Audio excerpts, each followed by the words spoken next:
రాష్ట్ర ప్రజల్ని ఏమార్చేటువంటి ప్రయత్నం నిన్నటి నుంచి జరుగుతున్నటువంటి సందర్భాలు మనం చూస్తూ ఉన్నాం. స్థానిక శాసనసభ్యులు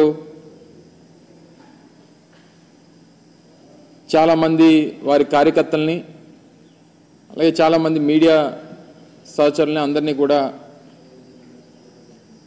వారిని అందరినీ కూడా లోపలికి తీసుకొని వెళ్ళి చేసినటువంటి ప్రచారం, తర్వాత జరిగినటువంటి దుష్ప్రచారం, ఇవన్నీ కూడా ఒకసారి ప్రజల్ని ఆలోచన చేయమని చెప్పి కోరుతా ఉన్నాం. ఋషికొండ మీద గడిచినటువంటి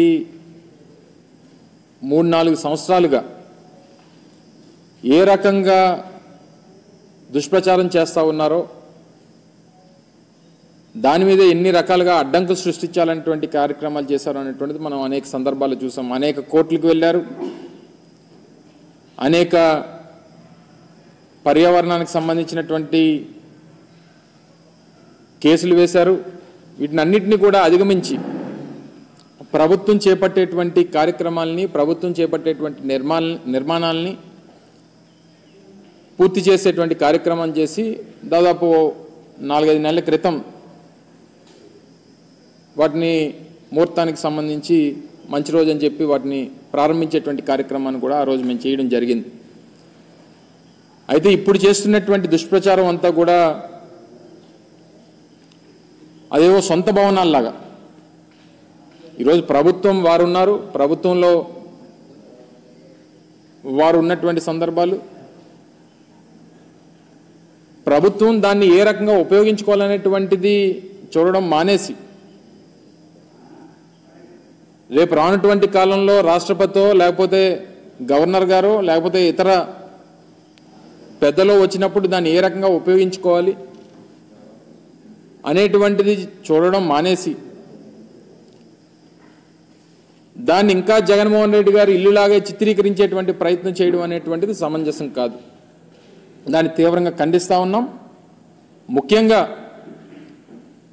జగన్మోహన్ రెడ్డి గారు మేము అధికారంలో ఉన్నప్పుడు విశాఖపట్నాన్ని ఎగ్జిక్యూటివ్ క్యాపిటల్గా చేయాలనేటువంటి ఒక పాలసీని మేము తీసుకోవడం, దానికి అనేక రకాలైనటువంటి అడ్డంకులు సృష్టించేటువంటి కార్యక్రమం చేశారు.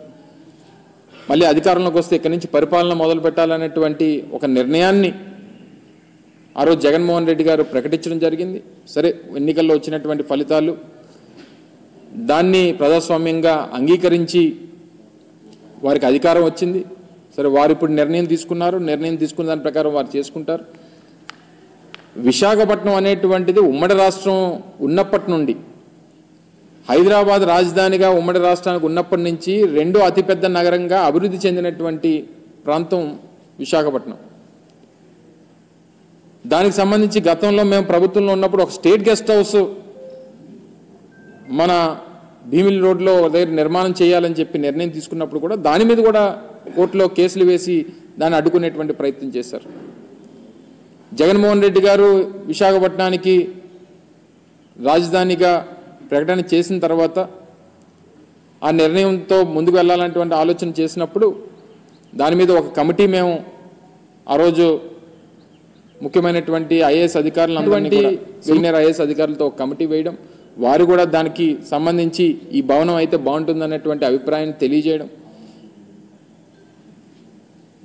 సబ్సిక్వెంట్గా వచ్చినటువంటి రాజకీయ పరిణామాలు, ఎన్నికల ఫలితాలు, ప్రజలు తీసుకున్నటువంటి నిర్ణయాలు, ఇవన్నీ కూడా చూసిన తర్వాత ఇప్పుడు దాన్ని ఏ రకంగా ఉపయోగించుకోవాలనేటువంటిది ఇప్పుడు ఉన్నటువంటి ప్రభుత్వం ఆలోచన చేయాలి తప్ప ఇంకా తీసుకుని వచ్చి జగన్మోహన్ రెడ్డి గారి మీద, వైఎస్ఆర్ కాంగ్రెస్ పార్టీ మీద బురద జల్లడం అనేటువంటిది ఎంతవరకు సమంజసం అనేటువంటిది వారు ఆలోచన చేయాలి.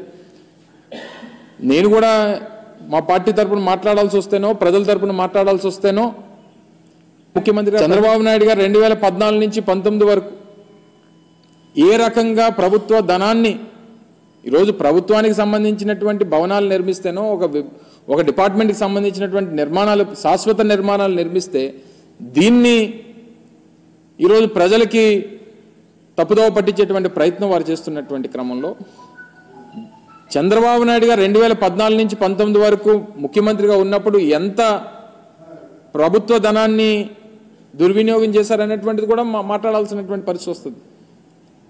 వారు హైదరాబాద్లో జూబ్లీహిల్స్లో వారి సొంత భవనాన్ని నిర్మించుకునేటువంటి క్రమంలో వారి కుటుంబ సభ్యులందరినీ తీసుకొని వెళ్ళి ఒక ప్రైవేట్ హోటల్లో పెట్టి కోట్లాది రూపాయలు ప్రైవేట్ హోటల్కి చెల్లించినటువంటి సందర్భాలు. సరే, ఇవన్నీ ప్రభుత్వంలో ముఖ్యమంత్రులుగా ఉన్నప్పుడు కొన్ని